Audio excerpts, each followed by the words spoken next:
Continuamos con este espacio Foro de Opinión, agradeciéndoles a todos ustedes por el placer de su sintonía.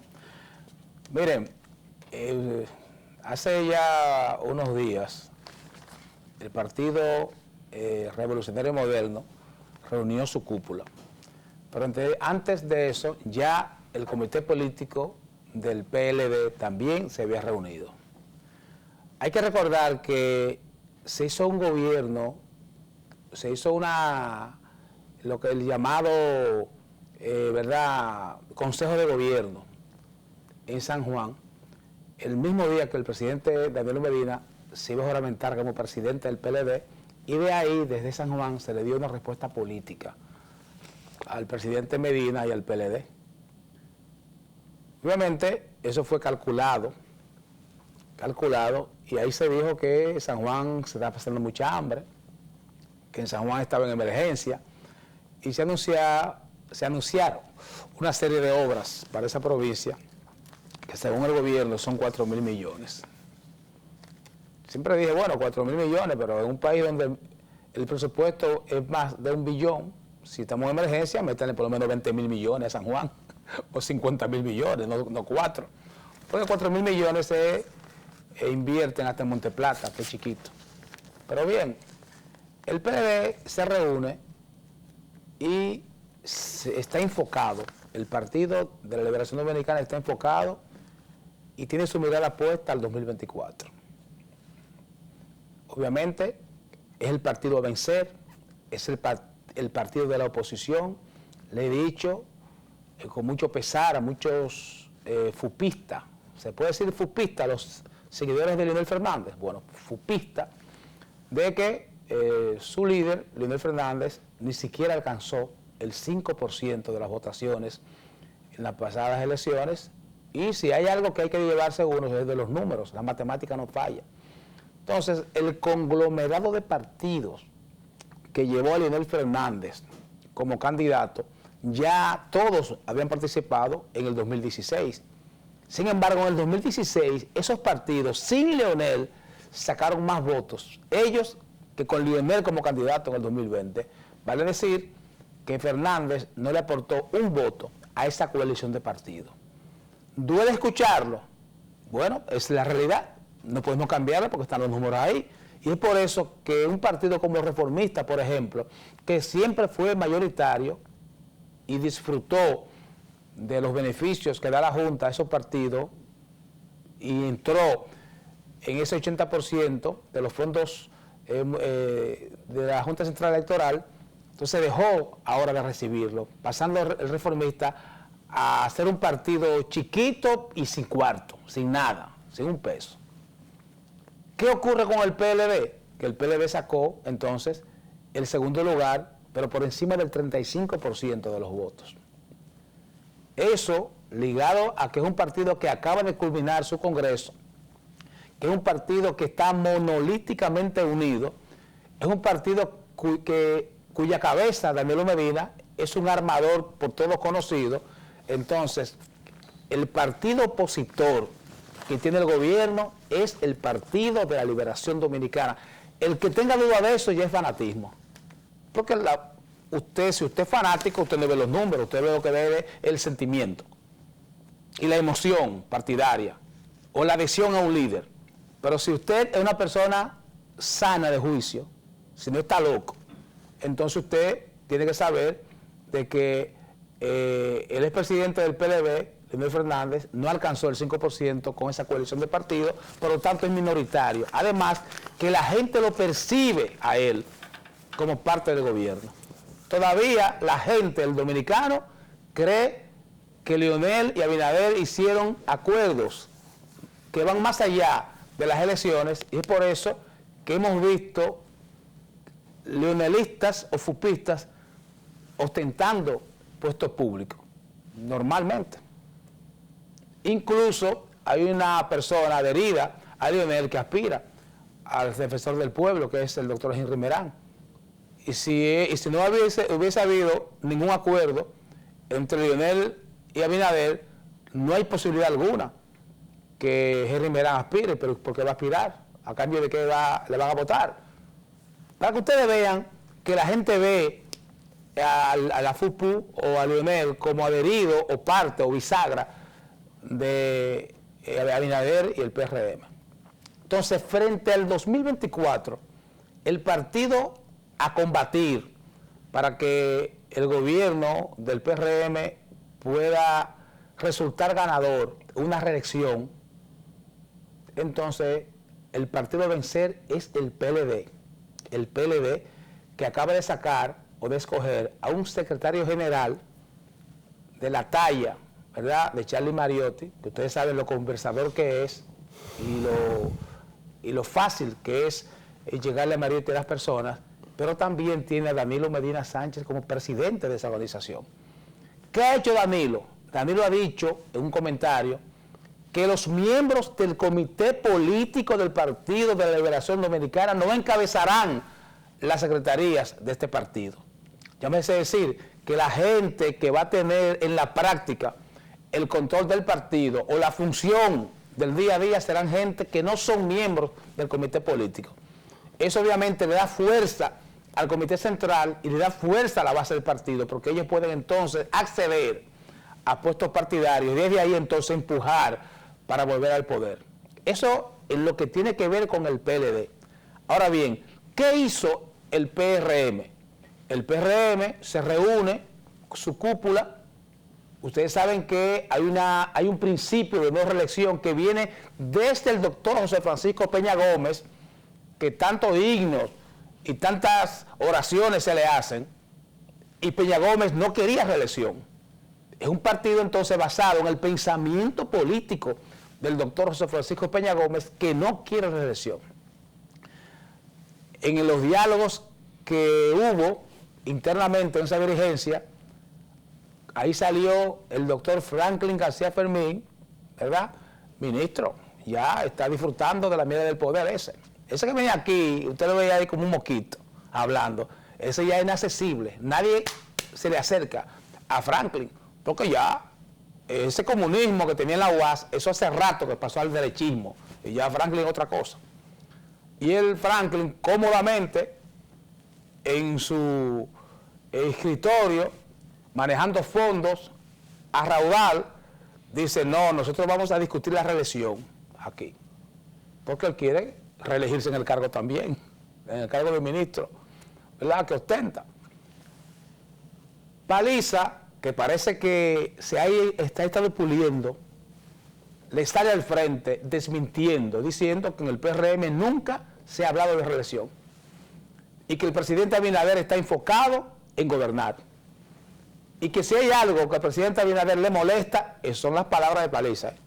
Es que alguien sugiera que Abinader se va a reelegir. Eso es Paliza hablando. Y diciéndole a los funcionarios, si ustedes se pueden hablar de que el presidente se va a reelegir, a él le molesta eso. Entonces, si hay alguien que está cerca del presidente Abinader, es Paliza. Eso es administrativo. Cuando usted llega a su negocio, usted llama a la persona al financista, al tesorero, ven acá, ¿cómo está la situación? Entonces el tipo le da del día a día un resumen de cómo anda las arcas públicas, como hacía Balaguer, como hacía Danilo, como hacía Leonel, todos lo hacen. Hay dos personas en Palacio, son allegadas del día a día del presidente. El ministro de la presidencia y el ministro administrativo sobre todo, que es el hombre que maneja la finanza. Entonces el PRM ya de manera oficial ha anunciado que va a revisar los 137 capítulos o artículos que tiene sus estatutos. Y lo va a revisar todo completo para modificar quizá todos o la mayoría. Entonces, la especulación es que esa modificación de los artículos que prohíbe la reelección es para llegar a un acuerdo. Nosotros sabemos de antemano que hay partidos políticos que apoyaron al PRM Abinader que son antirreeleccionistas, que no creen en reelección. Entonces habrá que ver en términos de principio lo que va a ocurrir en el Partido Revolucionario Moderno. Cuando el presidente Abinader va y se reúne con la cúpula partidaria, le dice desde ahí a los PRMistas que necesita el apoyo de los PRMistas.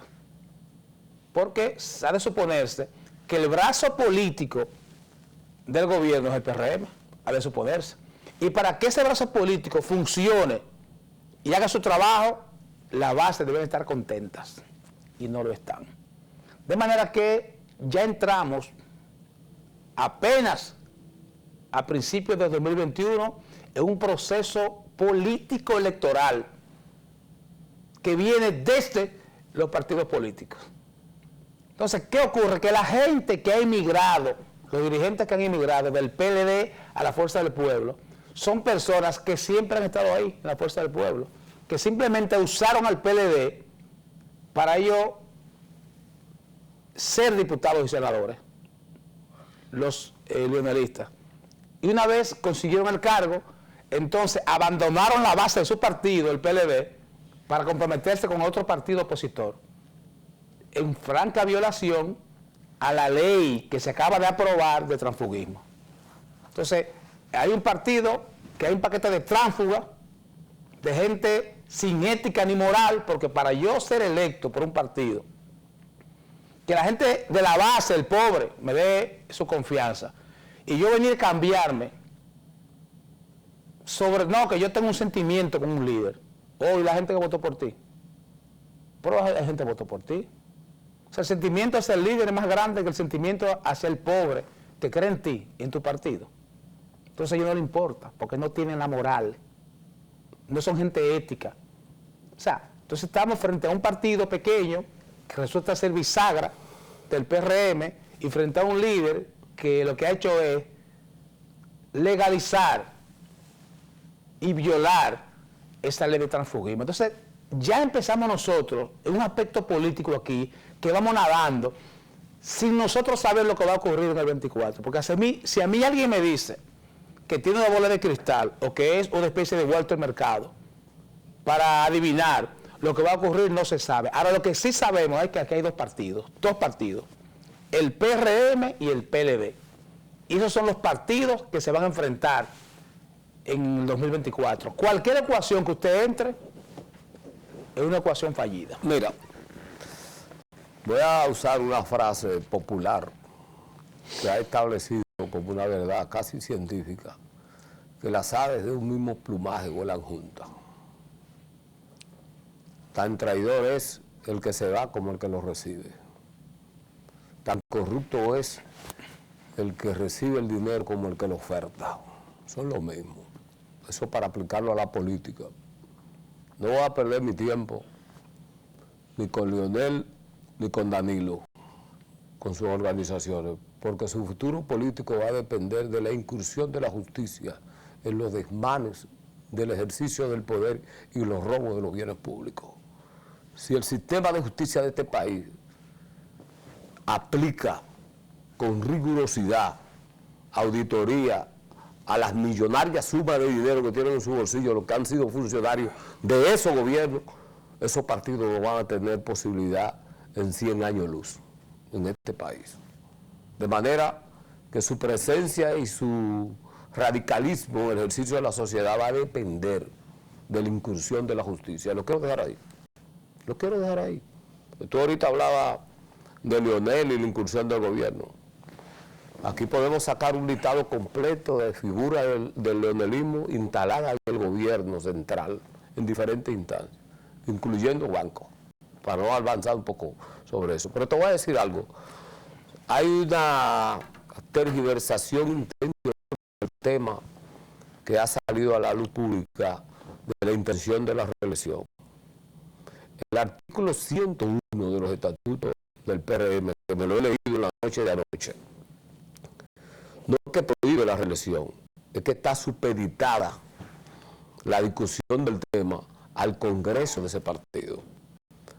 Resulta que quien preside la comisión del PRM de reforma estatutaria es nada más y nada menos que Eddie Olivares. Y dice que en el día de hoy que los 137 artículos que tienen los estatutos del PRM han sido ya tocados, han sido modificados a los fines de presentarlo primero el día 1 de mayo a la alta dirección de ese partido y luego al Congreso, que va a tener la última palabra con relación a eso. Ahora, ¿qué ha ocurrido? Que una figura como Tony Peña Guava dice que 4 años no son suficientes para que un gobierno pueda dar respuesta. Estamos hablando del hijo de Peña Gómez, que es el director de políticas sociales del gobierno central. Franklin, una figura importante por ser un académico, haber sido rector de la Universidad Autónoma, fue un aspirante a la candidatura presidencial de esa organización política. También ha dado una señal, pero desde la comodidad del poder, porque lo voy a decir aquí, Franklin es de la gente que cuando está en la oposición, cuando llega al gobierno es un burócrata más grande. Burócrata más sencilla del presidente de la República. Son gente que comienzan a ver mucho. Nadie no coge por nadie, no recibe de nadie. Sin embargo, tú vas al Palacio, haces una cita y el presidente te recibe. Ahora, ¿qué pasa con el tema de la reelección? Que se quiere coger como el ardid de sacar temas importantes a resolver en la sociedad. Es que los estatutos de ningún partido político, más allá de los principios que tú enarbolas de Peña Gómez, pueden estar por encima de la Constitución de la República. Es la Constitución de la República la que no prohíbe la reelección. Entonces, todos los órganos internos de todas las instituciones públicas y privadas de una nación en cualquier parte del mundo tienen que estar en consonancia con las leyes de ese país. Este país dice, en el tema que tiene que ver con el ejercicio del poder político, que usted puede tener 2 periodos y no más. Por eso, por ejemplo, Danilo Medina no puede volver a ser candidato. Óigame bien, la Constitución, después de haber agotado sus 2 periodos constitucionales, le prohíbe a volver a ser candidato. Habría que modificar la Constitución de la República, que se está en esos aprestos. Para permitir rehabilitar a Danilo Medina, como ocurrió en el llamado pacto aquel de las corbatas azules, entre Miguel Vargas Maldonado y el señor Leonel Fernández, y le habilitaron a Hipólito Mejía. Hipólito Mejía puede ser candidato a las veces que quiera, a pesar de haber fracasado en su segundo intento de ser presidente de la República, y que quedaba descartado también, como está ahora. Entonces, mira, aquí la clase política y económica dominante, poco le importa la Constitución, poco le importa las leyes. En su momento, la coyuntura dice que es lo que a ellos les interesa. Y han hecho lo que le ha dado la gana con este país en materia legal. Por eso, cuando yo oigo gente hablar del poder, de la reelección, ellos no están hablando de la reelección del presidente, no señor. Ellos están hablando de que ellos también quieren continuar sentados ahí, en ese cargo. Y esa no es la historia de ahora, es la historia del pasado también. El tiempo ha cambiado. Yo pienso que en el PRM no queda otra salida que adecuar sus estatutos a la Constitución de la República, eliminar ese artículo que hay ahí, eliminar ese artículo y permitir de manera interna que el presidente, si lo deseara, si la coyuntura, si tiene la popularidad, si tiene las condiciones para volver a ser, si la gente valora que debe seguir, entonces tenga la oportunidad. Ninguna otra cosa, porque fíjate, ¿quién es que está trabajando la reforma de los estatutos? Eddie Olivares. ¿Y qué acaba de pasar con Eddie Olivares? ¿Por qué Eddie Olivares hoy por hoy no es presidente de la Junta Central Electoral? Por el PRD. Por una posición política de una parte de la cúpula de la dirección del Partido Revolucionario Moderno. Porque aquí hay que decir las cosas del tamaño que son, no por ninguna otra cosa, pero él dice, no, eso hay que reformarlo. Porque un hombre que ha sido juez de la Junta Central Electoral, un jurisconsulto extraordinario de lo que tenemos en la República Dominicana, tiene que adecuar eso a las leyes del país. De manera que este no es un tema, modificar ese estatuto no significa que Luis Abinader vaya a reelegirse o vaya a presentarse nueva vez, es que hay que adecuarlo a la Constitución de la República. Tan simple como eso. Eso así que yo lo veo. Bueno, señores, por nuestra parte, Rubén, ha sido todo. Hay los temas que se quedaron. El programa se va rápido. Bueno, ha sido todo por hoy. Gracias por haber estado con nosotros. Mañana a las 7 en punto estaremos con ustedes. Pasen todos. Buenos días.